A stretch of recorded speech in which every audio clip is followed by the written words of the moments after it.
Let's talk about something that is super common, but we just don't really talk about it. Constipation.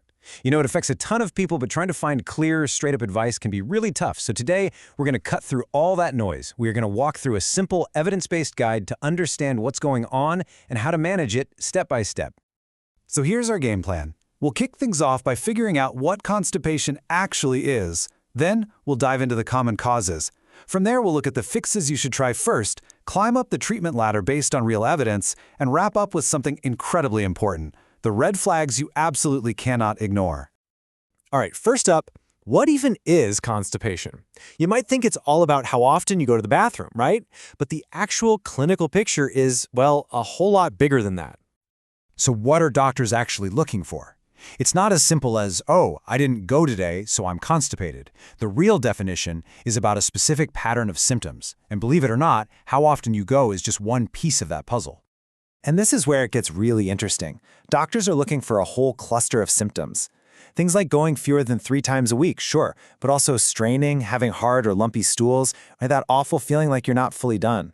It can even include feeling a blockage or needing to press on your stomach to help things along. You could technically go every single day, but if you're consistently dealing with at least 2 of these issues, that's what doctors would call constipation. Now, this slide points out a really critical difference. If you've got those symptoms we just talked about, it's probably something called functional constipation. The constipation itself is the main problem. But if you have all that, plus recurring belly pain that seems to get better or worse when you have a bowel movement, that starts to point towards IBS with constipation, or IBS-C. The real giveaway, the key difference, is that significant recurring pain. Okay, so now that we've got a handle on what it is, let's get into the why. Figuring out the common causes is really the first step to finding a solution that's going to work for you. The causes pretty much fall into 3 main buckets. The first one, and honestly the most common, is lifestyle and diet. Not getting enough fiber or water or sitting around too much. That's the stuff you have a lot of control over. Then medications can be a huge trigger. It's a really common side effect for things like iron supplements or certain painkillers. And finally, sometimes constipation can be a clue that there's an underlying medical condition that needs a doctor's attention. So, where do you even start? Well, the good news is that the foundation for getting relief is pretty much the same for everyone.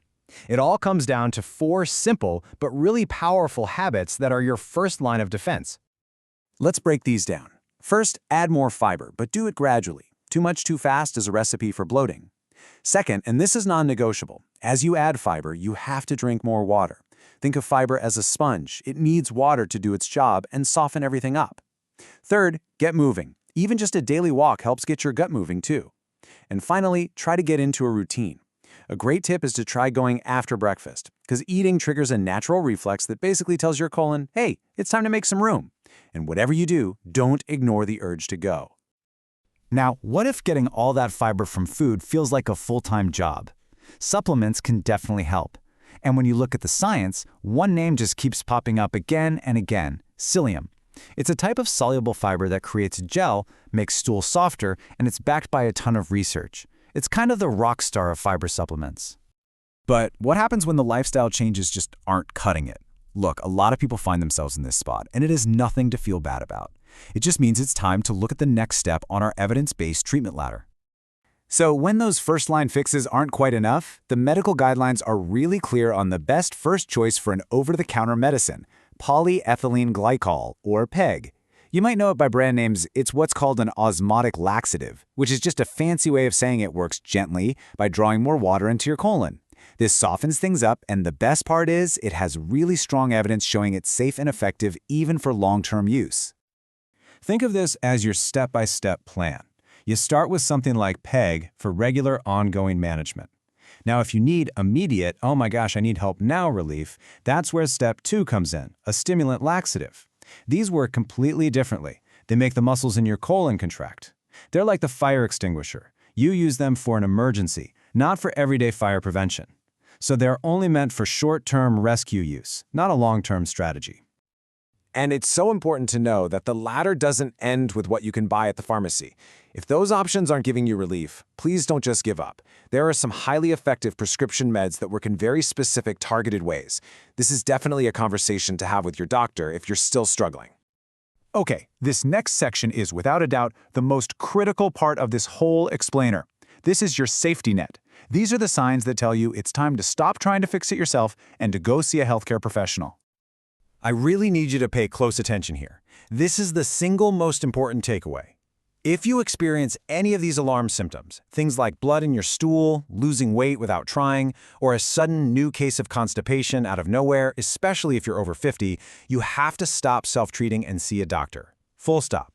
These need a proper medical checkup to make sure nothing more serious is going on. So let's just quickly run through the 4 biggest takeaways. 1. Always start with that lifestyle foundation: fiber, fluids, movement, and routine. 2. If you need over-the-counter help, PEG is your best supported first choice for managing things long-term. 3. Stimulants are for rescue missions only, not for the daily grind. And 4. Most importantly, never, ever, ever ignore those red flag symptoms. And all of this leaves us with one final thought. Now that you're armed with all this information, what's one small, simple change you can make, starting today, to rethink your own gut health routine?